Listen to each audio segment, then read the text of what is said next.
Hey, welcome to the Explainer. So today we're going to break down exactly how to prepare a UK visit visa application from Pakistan.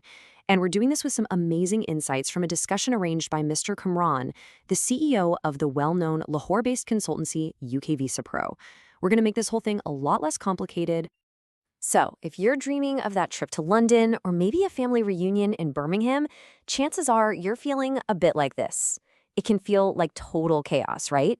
But honestly, if you have the right map, it's definitely something you can get through. And the person guiding us through this is a real pro. We're pulling from a detailed talk with Mr. Kamran. We're talking about 24 years of experience here.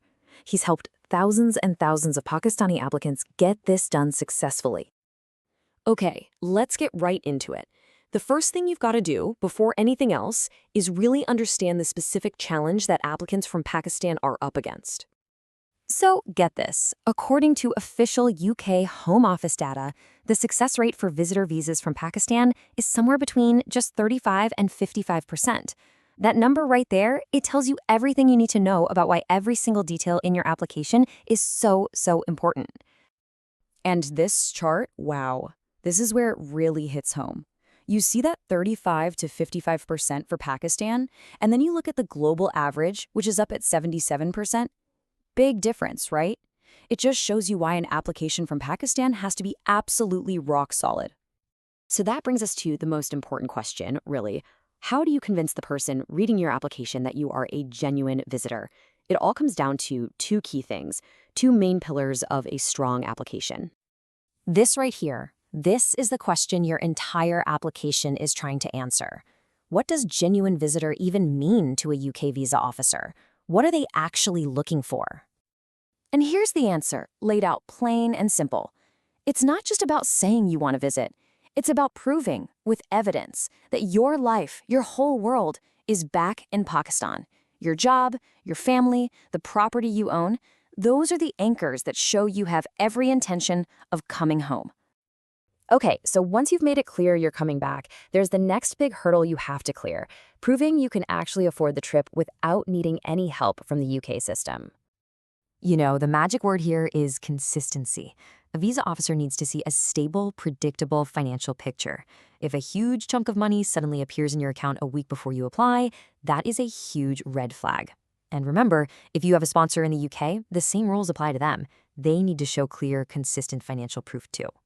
All right, so we know what we need to prove. Now let's get into the nitty-gritty. How do you actually prove it? It's all about the paperwork and getting it right. Yeah, just think of this table as your ultimate checklist. Every document has a job to do.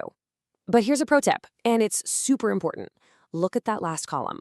Getting official, certified English translations for documents in Urdu, like your Nikah or property papers, so many people forget that, and it's such an easy mistake to avoid. Okay, you've got your folder of perfectly organized documents. Now what? Let's walk through the actual application journey step by step from filling out the form to getting that final decision. The process itself is actually pretty straightforward. You fill everything out online at the official gov.uk site, book your appointment at a VFS center, go in to give your fingerprints and photo, and then you wait. And the great thing is, with the new e-visa system, you get a digital approval, which just makes things that much easier. Okay, let's talk about time, because planning is everything here.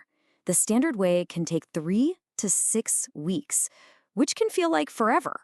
But hey, if you're in a hurry for something like a wedding or an urgent meeting, there are faster options. Just be ready, because they'll cost you a pretty penny. All right, let's wrap this up by boiling everything we've learned down to the absolute golden rules for success, the things that will give you the best possible chance of getting your visa approved. I love this quote from Mr. Kamran. A visa refusal feels awful. We all know that. But the thing is, it's not random. Most of the time, it's for reasons that are totally predictable and therefore totally avoidable. So these 3 rules, seriously, think of them as non-negotiable.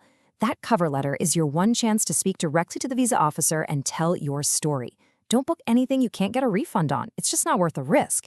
And if you're visiting family, that sponsor letter is absolutely crucial. It gives your application the context it needs.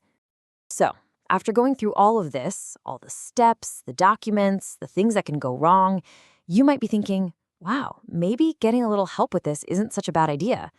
And you know what? That's a fair thought.